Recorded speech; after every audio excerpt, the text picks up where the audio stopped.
morning. You're watching DeProgram with Ted Rall and Jamarl Thomas. It is Tuesday, July 7th, 2026. Thank you so much for joining us. I don't know what's going on with Jamarl. I just see his icon, and it's a beautiful There we icon. are. There we he is. Good morning, JT. There we How are. What's going on, man? are you? Good. I mean, I like you. Your icon's great, but you're better talking and moving in general. True. When I pop in, it defaults to not showing it. Oh, really? I didn't even know that. Okay. No, you're perfectly fine. It just defaults to it. It's fine. How you doing, man? You doing okay this morning? I'm doing great, and I'm really looking forward to today's show because I always do, but this is a lot of really interesting stories that are, they're like textured, which is my favorite kind of story. So, Yep. and I like to think that's our strength. So hopefully the audience agrees. Guys, we're here Monday through Friday, 9 a.m. to 10 a.m. Eastern time. And this is a regular work week, so we will be here all week. As usual, if you have questions, please like, follow, and share. Please put your questions in the live chat. Producer Robbie West will put them up. Paid chats are, of course, very, very appreciated and much needed, whether it's on Rumble or on YouTube. Those are the super chats on YouTube, the Rumble rants on Rumble, obviously. Okay, so we should just get to it. I don't even think we have time to summarize what we're going to be talking about. Just quickly, we'll talk about Graham Platner, Marine Le Pen, and Hamas. I would vote that we go to Marine Le Pen right away because that just broke before we went on the air. What do you think? Go for it. Okay, so Marine Le Pen is the daughter of Jean-Marie Le Pen. She's the heir to the right-wing party in France, the far-right party, the Rassemblement National, not the furthest right. People should know that. And basically, she's managed to reform the party since her father's days. Long story short, she's favored to win the French presidency in all of the polls over the last couple of years. The election's being held next year. Emmanuel Macron is being term limited out. But she suffered some lawfare back in 2023. So what happened at that time was that some of her party's parliamentarians at the EU Parliament in Brussels, they were entitled to receive some European funds to pay their expenses and some of their salaries. But apparently some of them also did some work for the party while they were there, sort of like on the clock. And they weren't supposed to. Now, this is a technicality, okay? Yes, it is. It's definitely not like a serious event, but nevertheless, she was personally convicted of embezzlement. She said that she didn't know anything about it. I actually believe her. It doesn't sound like the kind of thing she would have been brought into the loop for. It's too minor. And she was unaware of it. Anyway, the point is she was personally held accountable because in France, the head of the party is held accountable. The powers that be definitely in the media do not want her to be president. So they basically went after her. She was the main part of the sentence that affected her for this story is that she was told she cannot run for public office for 5 years. That would take you through next year's election into 2028. This has huge political ramifications for arguably the oldest democracy in the world, right? Basically, the thing is the party that is favored to win, the candidate who's favored to win was going to be denied running on a more or less a technicality. That's certainly the way her followers viewed it. I think it's the way a lot of Frenchmen, I'm on the far left and I viewed it that way too. I view it that way. I'm not even there. And so, so basically she took this to the next level, the Paris Appeals Court. They just ruled. It's afternoon in France. And their ruling was kind of a mixed bag. They said, okay, well, actually, we're suspending your 5-year ban. But for the next year, you are going to have to wear an ankle bracelet, an electronic monitor. What? That's right. So she had previously... Wait a minute. Yeah. Marie Le Pen wasn't supposed to go to jail. Why does she need an ankle bracelet? The case was like, we're not going to put you in jail, but you can't run. So now the appeals court came back and said, where's the ankle bracelet coming in? it's a punishment by itself. So in France, when you wear the ankle bracelet, it's not like here where they're trying to know where you are, so that if you decide to bail and they like, oh, Ted's at JFK Airport, let's get him. It's not. It's less. It's more of a punishment because they're depriving you of your privacy rights. Like, we know where you've been, we know who you talk to, we know who you meet with, we know who's donating to your campaign because I we know, but I know thought where this was an you go. appeals case. I didn't think this was another case entirely. This is not. This is not a new case. This is the same case. This is the Paris Appeals Court. So, Ted, this makes no sense. So I go to court. They say, okay, Jamarl, we're not going to put you in jail, but you can't run for office for 5 years. Okay. she was never going to be sent to jail. It's more like, it's like, Jamarl, you're not going to be able to run for any public office in the U.S. for 5 years. It's like, well, Right. okay, you can run, but you have to wear an ankle bracelet. Yeah, but I thought they got rid of, and correct me if I'm wrong, it's been a while since I saw this case, but I thought jail time was a potential. They got rid of it, But and she they told her. she never had it. Yeah, they didn't give it to her. Right, they didn't give it to her, but they said, we're going to suspend that, so don't worry about that, but you're not going to be able to run. Right. And then you go back into an appellate court. How are they reinstituting potential charges? Because that's what it comes across as. They didn't make her wear an ankle monitor the first time They're not around. reinstating the charge. The conviction stands. They are not wiping away the conviction. They're just reducing the consequences of the conviction. So they're saying, okay, so you can run, but you got to wear an ankle monitor now. That's it. Now, I haven't, this just broke. The decision, I don't even know if it's been posted yet. It's in French, in legalese. When it is, I'm going to have to read it. It's going to be Fair enough. A struggle. It just seems very weird to me that this wasn't part of the charges the first time around, meaning this wasn't part of the penalty the first time around. And now it seems like they're adding this at the appellate court, where the appellate court is a determination of whether or not they're going to appeal the first charge. It just feels weird. It feels like they're adding something to it. They're not. This is actually a moderating. She can now run. She believed as of yesterday she might not be able to run at all. She can run. So look, I'm not trying to validate what they did. So now she's in this position. She has to decide within hours, because she said that this evening, Paris time, which is in a matter of hours, she's going to announce whether she's going to run or not. Yes. She previously said she would not run if she had to wear an ankle bracelet, because it would deny her the freedom of movement and the privacy that she needs in order to campaign freely. I'm not really sure I follow the logic of that. I think she should take a page from Donald Trump and weaponize and use this as she should wear skirts and show that bracelet and work it and say, look, I'm your vindication. They came after me. Look at what they did to me. This is the power of the French state. She should work it, and she should be like, this is, I'm a martyr to the system. The French are temperamentally, they hate elitism and they hate oppression. This kind of thing pisses them off, left, center, and right.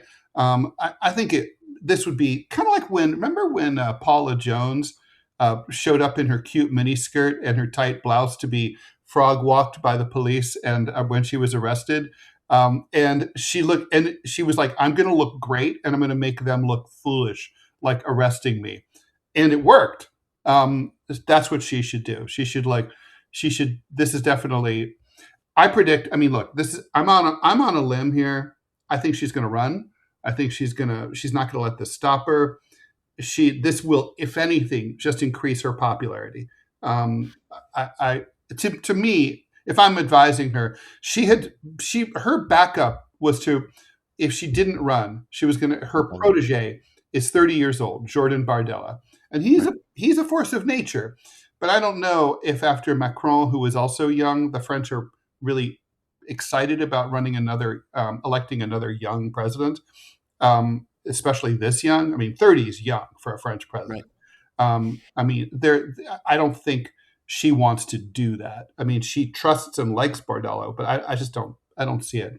So the I Rassemblement National is probably going to run her, and she's probably going to win. And this all has massive repercussions. National Front for the English speakers who don't speak French. Yeah, not National Front anymore. That was her. She Oh, rebranded it's National Rally now. National National Rally. Rally. Now. Yeah, National the Rally now. Rassemblement National. Yeah. Yeah, National Rally. I That's agree with by the way, that's a everything. hot tip for people who don't know French politics. That is a reference to de Gaulle, right? Because his Right. party was also a rassemblement, a rally, a national rally. I agree with everything you just said. I agree with everything you said. I mean, look, European politics, I know people think that it's radically different. It's not radically different than the politics that happens in the US. The spectrum may be shifted, but it's not radical in the sense of that way we would understand it. When I was covering the European elections, they were saying very similar things that were being said in the United States, even though politically it was shifted in a particular way. I think you're right. I think Donald Trump has shown the gateway to how to weaponize and use this as a rhetorical device against your enemies, especially since your enemies was dumb enough to do it. Meaning they have stepped out of the shadows and have effectively said, we don't like this person for whatever particular reason. And the public who hates that establishment that came out and said, we don't like this particular person, is now going to be a target and a political weapon of that person, if that makes sense. I'm saying this weird. Basically, the fact that they have tried to stop her from running may be the motivation for her to run in the first place. Whether, meaning, if she said before, I'm not running, well, this is different. They actively tried to stop her using a bogus charge to do so. If anything, that may be more of an impetus to run than not. And it may be something that the French public gets behind her because of such. Meaning she was already winning in the polls. And this is, people need to realize this. This is after decades of that party being seen as radioactive, where that party has now become the leading party in France.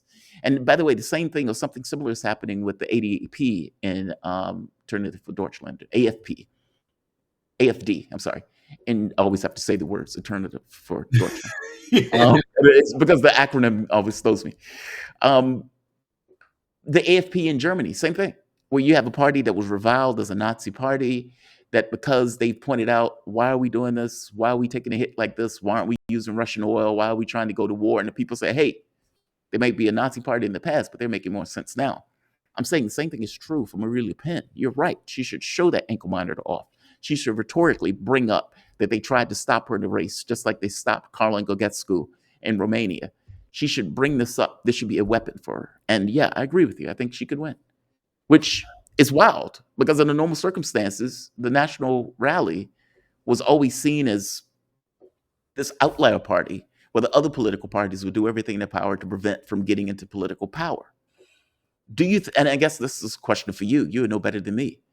Do you think that finally breaks in this upcoming election 2027? Well, I mean, so it's going to be, so the French system is that you have, it's 2 rounds. Right. So all the candidates run in the first round, and then the top 2 vote getters face off in the second round. Right. I think she's going to come out on top in both. I mean, unless either there's another Macron type black swan moment where it's like someone who steps out of nowhere, sweeps French politics. That does happen. France is very amenable to that. Or let's say the left is able to unite behind Jean-Luc Mélenchon or someone else like that. I mean, Mélenchon, he's good, but he's missing that it factor that people in a representative democracy are looking for in their president. He just is. I love him, but I see that problem, and I mean I voted for him in the last time, so I do love him. But yeah, I mean it's like if the left can unite, maybe if the left could unite, like when does that happen? So no, I mean it would be a seismic shockwave. This was her father's party, which she has burnished the reputation. She's rebranded it. But I mean, he literally went to he literally was convicted of denying that the Holocaust happened or that there were gas chambers at Auschwitz. He literally talked about how great Philippe Pétain was, the collaborationist leader of Nazi-occupied France in the 40s.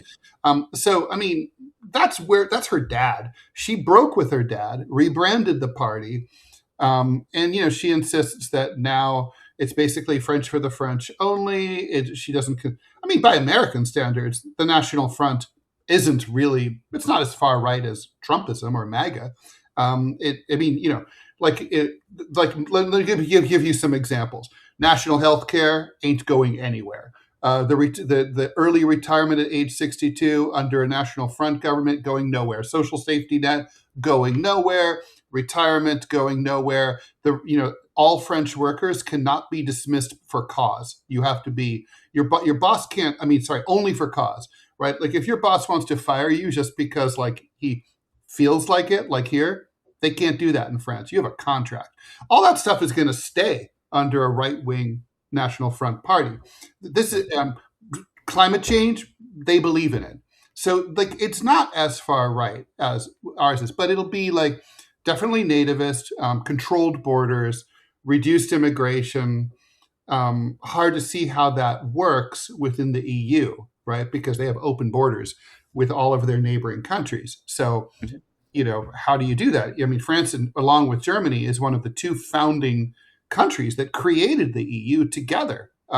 So it's like they're not just one other country. They're not like another member like Croatia. So it's just that's complicated.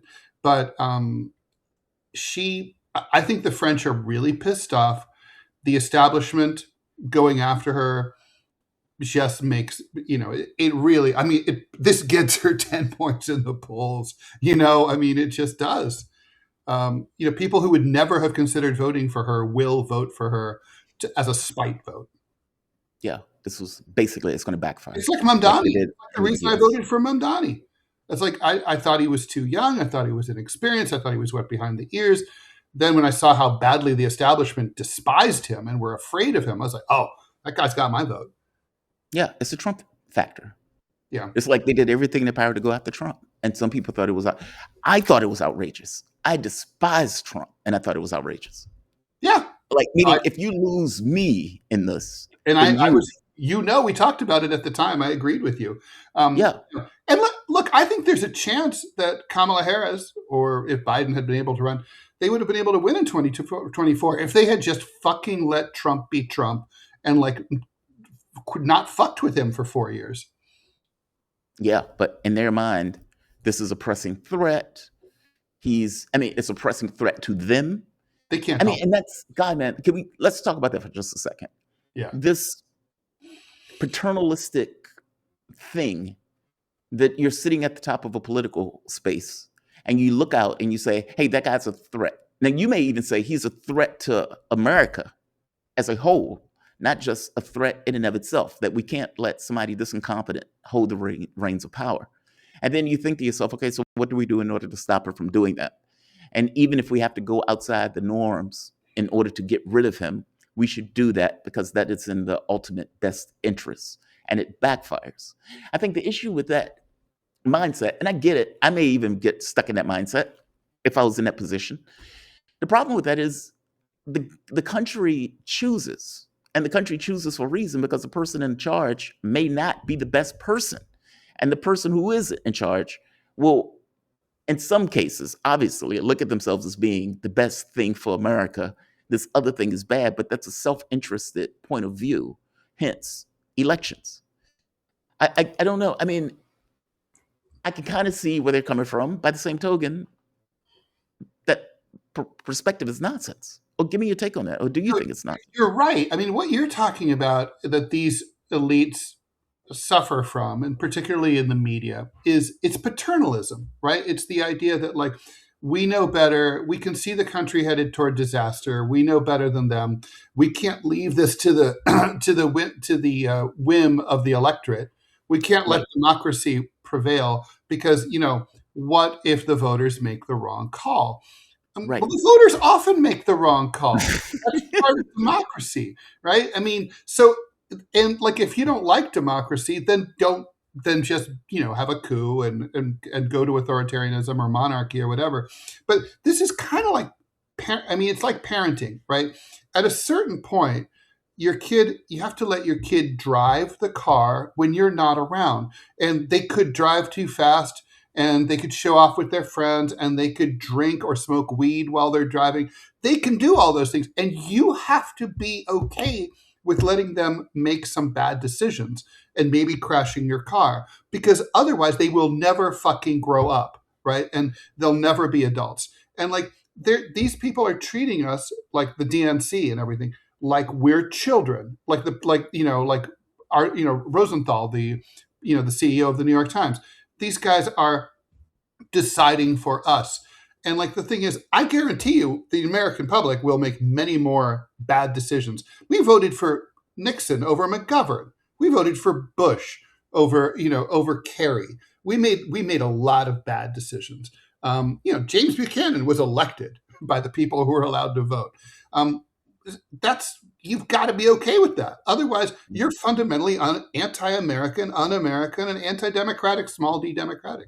I mean, you're right. And like it's like, and it backfires. You make things worse when you put your thumb on the scale. Look at what happened yesterday. We were talking about the World Cup.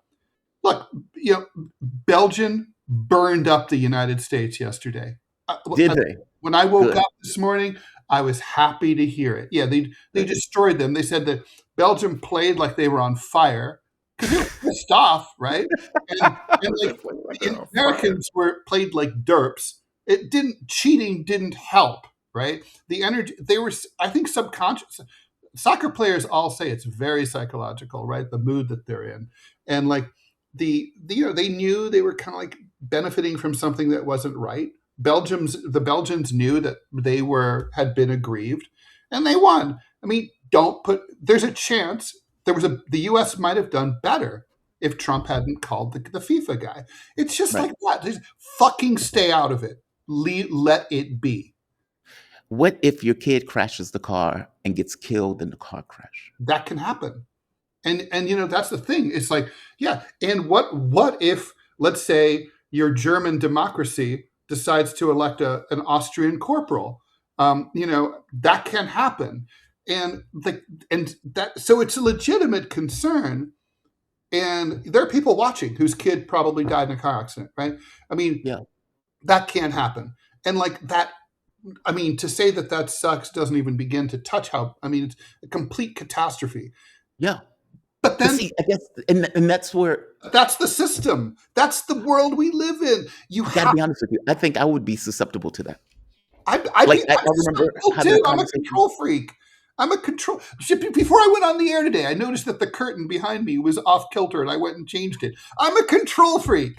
But like, you have to... Part of being an adult is like recognizing these impulses in yourself and saying like, okay, I know that I want to do this, but I will not do this because it's wrong.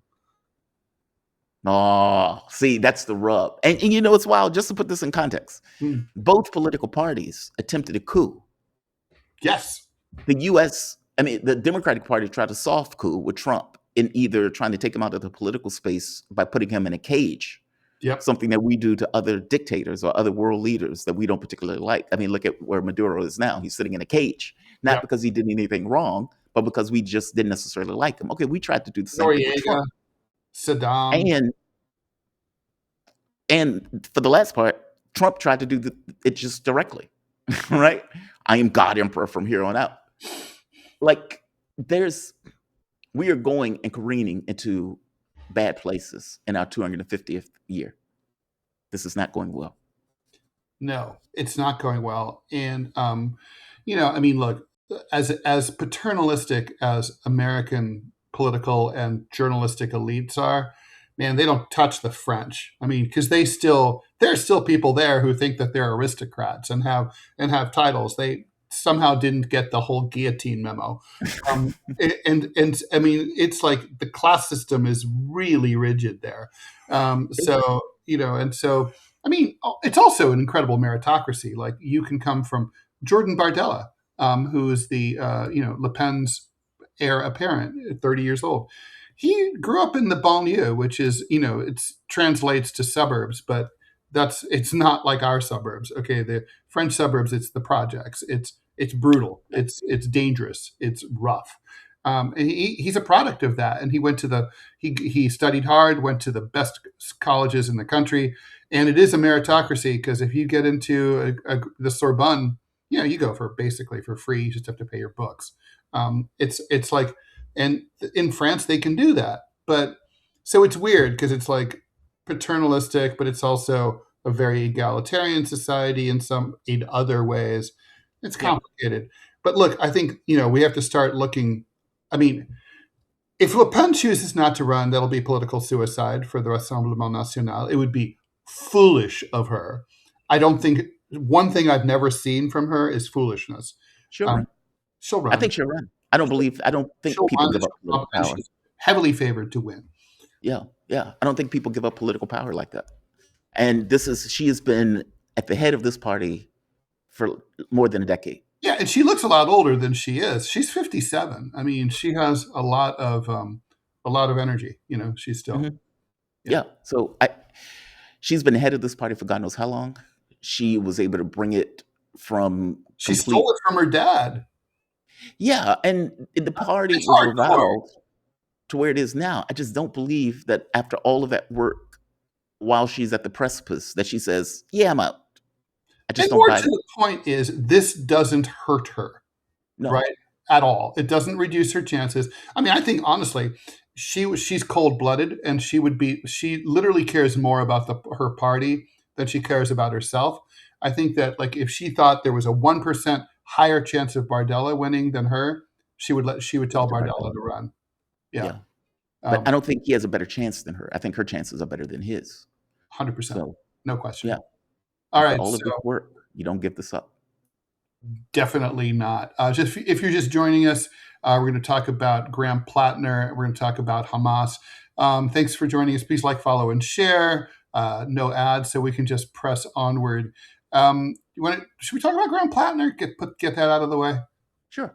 All right. So I assume you heard what happened. So Graham Platner has had like a whole series of. He's the oysterman who is led from the left insurgent challenge to the Democratic establishment, and managed to score a surprise win in the he's now the Democratic Senate nominee, challenging Susan Collins to become the new U.S. Senator from Maine. Wow. I don't know if he would have won or not. I think it's pretty clear he's going to drop out of the race today.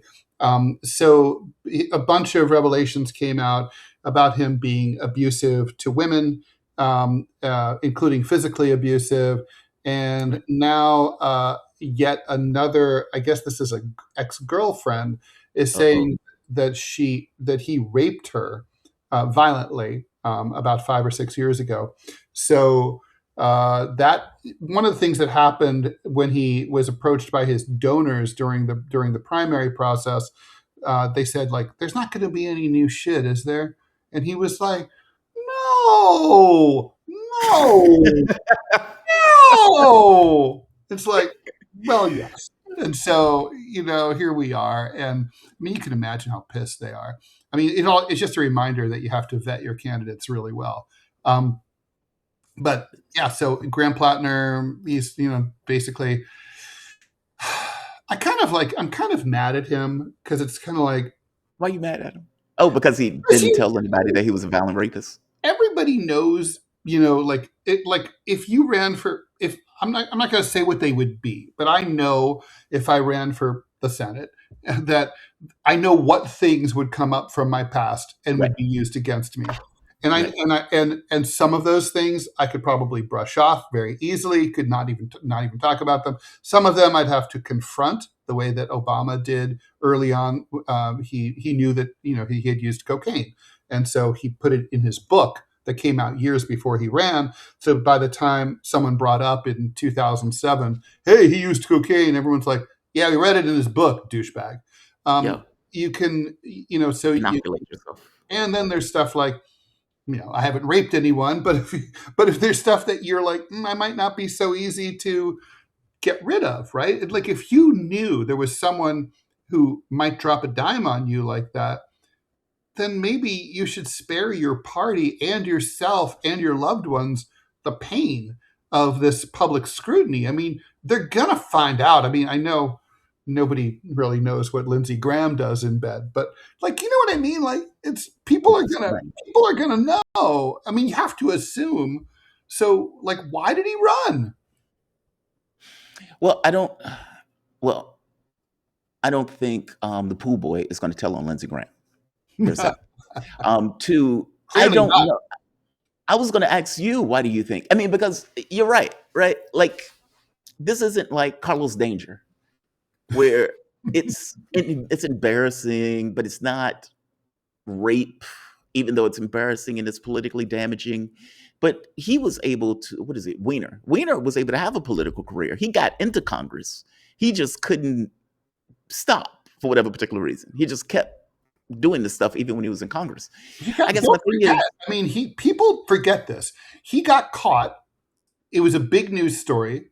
The New Yorkers were like, well, who hasn't sexted bits of their junk to yes, someone? And so New Yorkers are like, it's a very liberal state. Right now, there's a they elected him. documentary about Robin Yeah. Bird, who was community access cable. She was sued, right? Robin Bird was porn. It was porn on community access cable.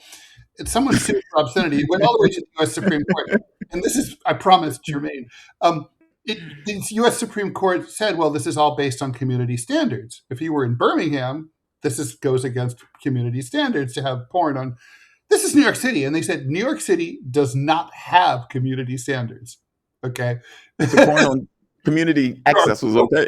Standards. And I kind of thought we should have that on T-shirts. Like that's like a great thing. Like no standards. Someone who is seeing nude people walk down the street in the middle of the night. I'm like, yeah, that's true. There's no community standards. Okay, so but like this guy, so Weiner got caught, and then like you said, he couldn't stop. He got caught. I mean, some right winger was basically like, who was 17 or pretending to be 17 or something, basically got him to do it again. It's like, dude, you got burned already. Like, if from now on you should be using a landline, right? No more cell phone for you. I mean, in fairness, he's married to Huda, so the man can get a pass. She's that woman. If I remember correctly, she's very attractive. That was Clinton's press secretary or something, or secretary, or her close political aide. Yeah. Your idea of beautiful and mine, for a rich dude, right? Yeah, your idea of beautiful and mine are very different. Okay, maybe I'm misremembering her. Oh no, maybe I'm misremembering her. I mean, she's not. I mean, she's not ugly. But I mean, if you're best friends with Hillary Clinton, probably you're not the most pleasant person to be married to. She's married to Alexander Soros now. Oh, right. They got divorced after the dick pics and all that other stuff. Yeah. Mm-hmm. Yeah, he kept sending dick pics to people. No, I mean, Huma Abedin is hot, no question. That's what I thought. She's very attractive. Yeah. Very elegant. I mean, it's true the fact that she was like hanging out with the Hillster is not politically appealing to me. But no, it's not. I guess my thing is for the guy though. I don't know what will be in his mind. Maybe you don't think that this stuff is going to come out. Maybe you think the people aren't going to expose it. I don't know. I mean, rape is pretty heavy. U.S. fucking Senate, right? I mean, like it's one thing to be like you're running for alderman, but I mean, this is the U.S. Senate, and like in a highly polarized environment, the GOP is going to fucking dig up everything they can on you. That's kind of their job. Yes. The media is going to go after you and look into your past. I mean, I don't know. It's just sort of like, I mean, he's an idiot. And now we're past the primaries and the Democratic Party has to figure out what to do. I mean, I'm assuming he's gone, right? But he's got to be gone. And they're like, now it's kind of funny. It's like a repeat of 2024 where they're like, with Biden's withdrawal at the same time of the year. oh, maybe we can stand up like a sort of abridged new primary process and have a do-over. It's like, come on, They should have a mini primary. Don't choose the candidate. Do not choose the candidate. Have a mini primary. Like, meaning, I get that this is a disaster. It's a disaster. But you compound the disaster by just picking some rando as opposed to actually having another. I know it's not Is great. there time though? I mean, you know how it is. They have to print ballots. They have to. There's filing deadlines. I mean, it's. I mean, they have until what, November? Challenges here. Well, the election is in November. When is the deadline for the thing? I mean, because otherwise, look into Maine's politics, right? I mean, but like I would imagine that this is a matter. You have maybe a few weeks and they have to set up, a ballot in every little like village and town in rural Maine, which is a very rural state. I mean, but what's the alternative? Appoint someone, just know you're going to lose.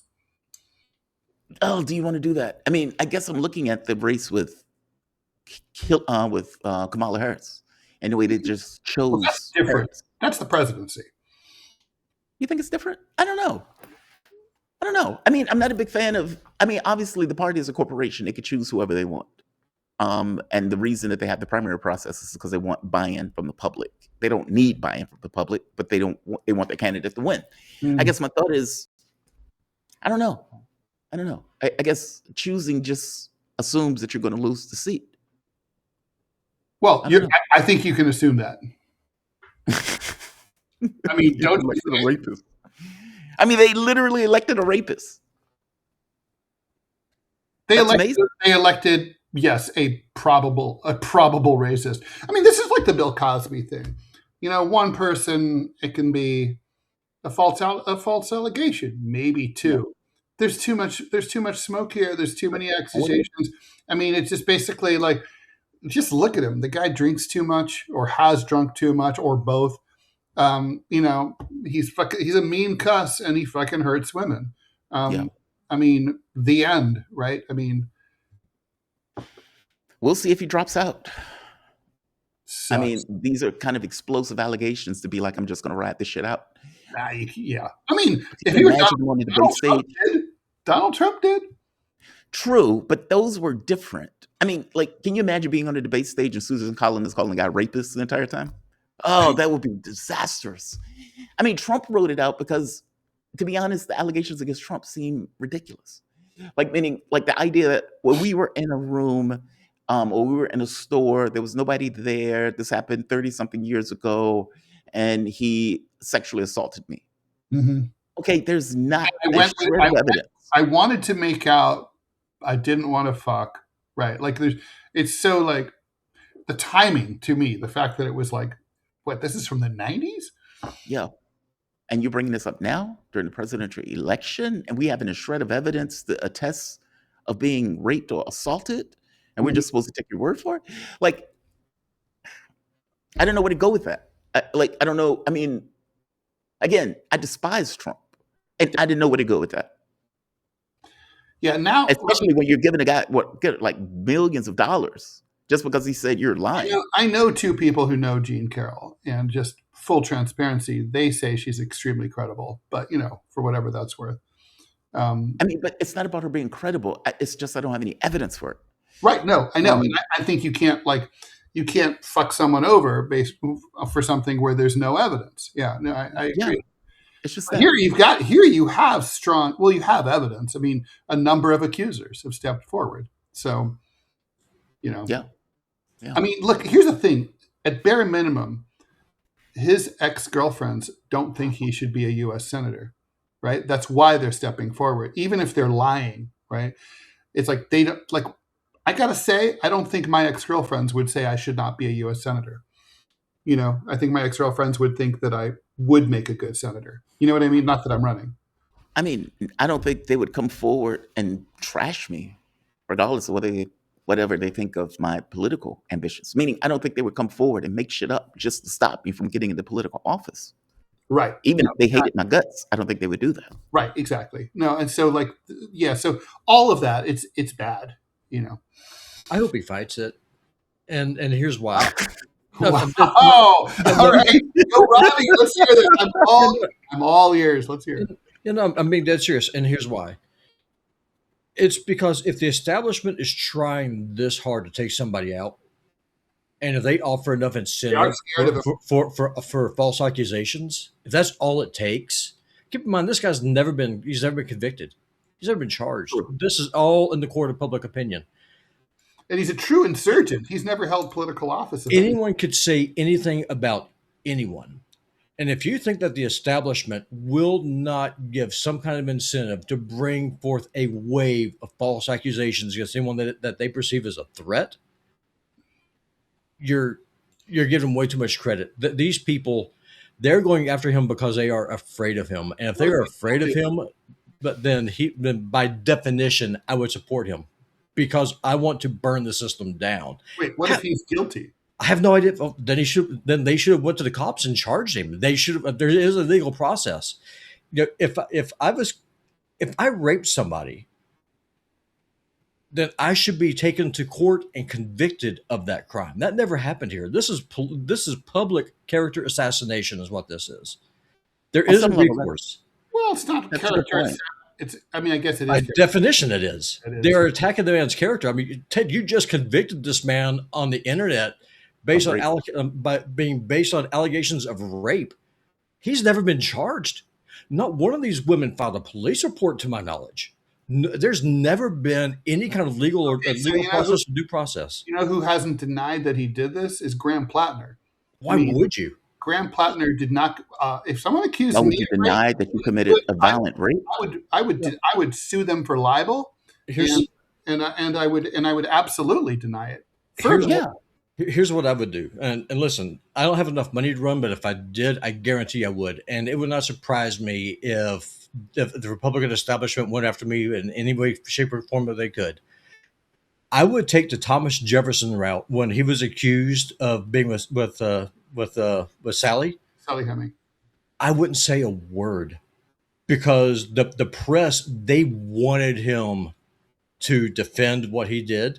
They were trying to drag him through that whole circus, which you're never going to win. The best thing you could do in that case is not give any fuel to the fire. Just say what I just said. These people are afraid of me. They're dragging this stuff up. I'm not going to address it. Let's run on the issues. Well, his problem is his donors are going to are drying up. Maybe not speak. You know. Well, the reason I said this is not going to work is because if somebody, the first thing that people expect you to do is to say, "I didn't do this." Yeah. Just as a normal human being, this is nonsense.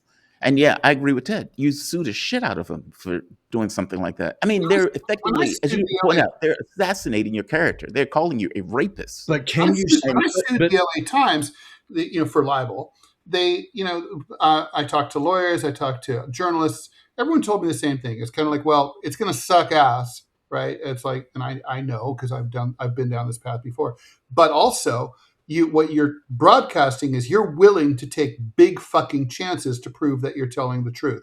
Like you expose yourself to discovery. They can fucking take your computer and look at every email. They'll know. They'll be if you lied, they're gonna fucking know because you fucking exposed yourself by suing them. So if it's not true, he ought to sue. But here's the point, though. Can you wage a legal campaign like that at the same time you're running a political campaign? You only have so much bandwidth in a day. Yeah, are you kidding? That's the point. This lawsuit wouldn't see the light of day for years. It's America. You're not going to be in court next week. It's not Sharia law where they're efficient. It's like Sharia law is efficient. It's like you're just not. Nothing would happen. You hire lawyers, they take care of it. I mean, Trump does it all the time, right? Yeah, I'm pressing charges against so and so, and then you let your lawyers basically do this for years. Yeah. Okay. And again, it's the principle behind it. So who has more resources, Trump or the schmuck in Maine? Hey, those oysters. Who has the bigger dollar oysters are raking in the money. Listen, I'm just saying. I hope the Platner fight. I hope he just keeps on going, takes his lumps, win, lose, or fail. And if he does lose the election, I hope he sues them. Like these women who are accusing him, I hope he takes them all to court and just puts them on a cross. Dead serious. That's assuming he didn't do it. He looks guilty. Well, so do I. I mean, hell, look at my haircut, Ted. I mean, people know. Look, people can look guilty. I mean, I think about Gary Condit, right? He didn't kill that girl, but everyone thought he did. I did. I thought he did. He looked guilty. listen, the point I'm trying to say is that the establishment is afraid of you. There's a reason why they're going after you. Yeah, but also, if the establishment is going after you, like if I ran, I'm a communist, right? I know they would go after me. They want to nail me to the wall. So it would behoove me not to give them any fucking excuses, right? I agree, but Ted, Look at Bernie Sanders. Bernie's clean, man. He's clean. Ted, you don't have to give them an excuse. They'll just make one up. That's the point that I'm making here. Do you think they're not going to lie? Of course they will. That's the whole point. Now, if we have a show today, I'll go away. But all right, Platner, we've got comments too. We've done no comments, so let's do some of these. All right, Spooky Fog, thanks for the $2. Have you heard of Peter Thiel's project Objection, which sounds like a cologne? Objection for men. He is a psycho. He is. I mean, like, his association with humanity is very tenuous. He's very strange. He's very strange. Very, very well said. He's terrifying. Objection is a tech startup started by Aaron D'Souza, sponsored by Peter Thiel. It's a pay-to-play AI tribunal where users pay $2 to $15 grand to trigger investigations into unfavorable media coverage or published claims. What the fuck? That's what I mean. Like, these people, what a man. Nut. Like, but he's not a nut. He's using power for his advantage. That is literally using power for his advantage. I'm rich. I'm a billionaire. I have the capability of cutting down stories that are against my interests, and so I'm going to pay money to do that. If you're thinking of the Washington Post, for example, why did Bezos buy the Washington Post? He didn't do it just because he loved the news. He did it because he wanted to control it. Same thing with Bloomberg. Same thing with Elon Musk and Twitter. These are billionaires who are paying money in order to, let's say, ensure that the coverage of those same billionaires is favorable. They're using power for their advantage. Do we see? And this is a good transition because we do need to talk about this. Thanks very much for the $10 donation from Zola Rosa. Did you see Venezuela is normalizing relations with Israel? Like, why? Because Venezuela has been taken over by the U.S. Correct. De La Rosa, I mean, let's be honest. Maduro didn't walk out there on his own. And it's not like they fired a shot in anger at the U.S. when the U.S. effectively came to get Maduro. He was obviously betrayed. Yes, no, that's totally true. Baby Blue Funk. Platner made an appearance on Tim Heidecker's Office Hours Live. And there he said someone reached out to him to run. It's not impossible that the Dems knew this guy had skeletons and they set him up to fail. Oh, man, that's an expensive setup. Yeah, it's not impossible, but it's not likely either. Yeah. PW Walker, thanks for that. That would be them losing a seat just for the sake of losing a seat. It's the Senate. Rape accusations didn't derail Biden. The media that ignored those accusations back then are suddenly paying attention to Platner. Yeah, because Biden's part of the club. Platner's not. Platner's an oysterman. It's that. Membership has its privileges, Yeah, it's that. Privileges has its Tara Reid had accused Joe Biden of rape, all sorts of stuff. And what did they do? They shooed her away while going after Andrew Cuomo at the same time. Manchild, thanks for the $1. In a statement to NPR, Platner adamantly denied the allegations, calling them troubling, serious, and false. Innocent until proven guilty, y'all. Agreed. I don't like that. I do not like that denial. What do you mean? Why do you? Serious, troubling, and false. It'd be. Well, you did say they were false. Outrageous, false, outrageous, and defamatory would be better. Fair enough. But I'm not going to quibble over. If you're falsely accused, you should be angry. He should be angry, and he did say they were false. I mean, I don't know. Look, from my point of view, he had to deny it right off the bat. if you can fight through that headwind, that's the question. And and Robbie is maybe a believer. I agree. He should keep fighting. He should keep going. Yeah. By the way, it looks like Mitch McConnell is he's being reported to be brain dead. That report could have came out years ago. Yeah, that's funny. Wrong. I'm sorry. That's wrong. That's wrong. But accurate. That's wrong. I mean, there's nothing of value is lost at all. Was there no lies detected? Yeah. But the turtle community is very upset. We like our monsters. Yeah, we do. It's that, right? I mean, Mitch McConnell is a horrible human being. Yeah, he's a and yet he's been around for so long. You just kind of get used to the fact that the horrible human being is there. I don't know. Yeah, fuck him. Yeah. For real. I mean, he's had a much longer life than he deserved. Yes. We should talk about Hamas. So Hamas has, I think, pulled an amazing move. Look, I'm going to go out. I'm going to say this again. October 7th was a brilliant piece of strategy. It put the Palestinian conflict at center stage where it had been backburnered for years. And now they've pulled another brilliant move under the ceasefire agreement from last year, which everyone forgot about because Israel violates it every single day. Hamas has announced that they're going to turn over, in accordance with the ceasefire agreement that they signed, their power to this new technocratic sort of board of peace type thing. And basically they're going to remain, the military wing of Hamas will remain the military wing, and they have pledged to disarm at some point in the future. But in the meantime, we're turning over the here's the car keys, you drive Gaza. It actually puts a lot of pressure on the Israelis. The Israelis are very upset because they're like, well, this is a trick. It's a stunt. Well, I don't know. Adhering to the terms of the agreement that you signed could be viewed as a stunt. It could also be viewed as like, looking good to Trump. Like, look, Hamas is doing what they said they were going to do.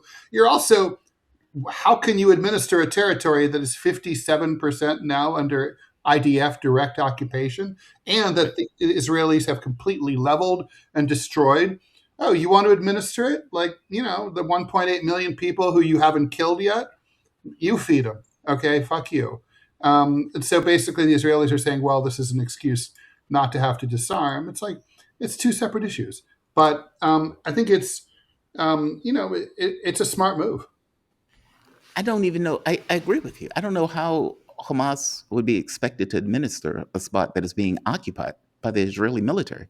I mean, they have people effectively living in tents in a small section of what's left of Gaza, living in tents full of rats, full of water. Yeah. I mean, it's utterly depraved what Israel has these people living in, like the situation that they're living in. Yeah. I don't know how you would administer that. Anyway, the majority of the place has been leveled. They've taken down 80, 90% of the buildings in Gaza. That's right. And so I don't know how that works in practice in general. So from Hamas's standpoint, they probably thought, what's the point? Either way, right? We have no, it's impossible to administer this as if it was some traditional governmental structure. They used to. Yeah, they ran. No, they used to. But I'm saying, they had traffic cops. They picked up the garbage. Yeah, they were in charge. No, I'm saying now, however, the place has been leveled. Right. And Israel is occupying 60% of it, give or take, with the idea of occupying 70% of it at some point. So I get it, right? From Hamas's standpoint, what's the point? I don't believe they're going to disarm anytime soon. But I wouldn't. Why would you? Yeah. Right? What would be, it's not like this is kind of like the Hezbollah thing. Disarming doesn't stop Israel from attacking you. It just makes them more predacious in those attacks because you no longer have the ability to defend yourself. Right. The only thing that is defending southern Lebanon is Hezbollah. Giving up the guns is not going to do anything to stop Israel's advance when they are explicit in taking Lebanon, or at the very least aspects of Lebanon piece by piece. I guess my feeling is the same thing for Gaza. Giving up your guns is not going to stop Israel from killing you. It just makes the killing more easy without consequence. And so administer the area. Israel does not care if all of these people starve to death. Let's be very clear. Starvation was used as a weapon. Yeah. So I don't know what it means. And the Board of Peace, I don't even know where they're getting their money from. They're obviously not getting troops from other countries to go into Gaza. That's not going to happen. This idea of having Muslim killing Muslims is what the U.S. and what Israel wanted. That doesn't seem going to happen. That was never going to happen. It was always stupid, a fever dream. But it's what they wanted, just like they want the civil war in Lebanon now. Basically making policy, saying we need you, and making a deal that the government is going to take the weapons of Hezbollah. Good luck with that. Good luck. Never going to happen. Never going to happen. Tom Barak wanted that to happen for years. Never going to happen. Agreed. Yeah. So it's going to be, I mean, it's super interesting. I mean, I'm writing my column today. It goes out later today about sort of my, what we were talking about yesterday about my idea that actually Iran, which used to be a ally under to the U.S., is a far potentially more valuable ally to the United States than Israel. And if the U.S. could make nice to Iran to the extent that Iran could start to maybe trust them a little bit, it would be the right move from our point of view. I don't. It's if I'm the Iranians, I don't trust us as far as I can throw us. But it's like if we could make it work, it would be fantastic for us. And I think the Israelis are like, the thing is, we don't trust the Israelis anymore. That trust is broken, right? They tried to by the way, I don't know if I picked this up yesterday and it was like, holy shit. So Trump started the war in February. Apparently within a couple of weeks, the US was already reaching out to Iran to try to bring it to an end. They already knew right away they had fucked up. He was pushing through Pakistan to get Pakistan to basically, this was reported months ago, where he was basically reaching out to Pakistan to try to get Pakistan to get Iran to be like, hey, chill out. And to make it even worse, to act as if Pakistan was working on their own, meaning Trump had given Pakistan a document, Pakistan or somebody leaked the document with all the Trumpian phrases and everything else to make it clear that it was coming from the U.S. And so then the question became, okay, well, is Pakistan being an honest arbiter, considering that they're being pushed by the U.S. in order to push for these peace negotiations? I got to be honest with you, though. I don't buy the premise. I'm not certain if I buy. I'm sorry. There have been too many reports that the U.S. and Israel is at odds only to be nonsense, which makes me very skeptical of the new reports that come up. You're right, but I mean, and look, inertia is an incredibly powerful force, and usually things will just continue the way they have been. But there's a lot of reasons for them not to be. Unfortunately, that this will have to wait till tomorrow. Yeah. It's 10 o'clock Eastern time, which means it's time for TMI. We'll be switching over. We'll be raiding over on Rumble over to there. If you're on YouTube, please go over. Just Google it. Just go over to TMI and my name, and you'll find us. We'll be back tomorrow. And we also have the Q&A show tomorrow at 12 noon. So please tune into that. Thanks, everyone. Talk to you later.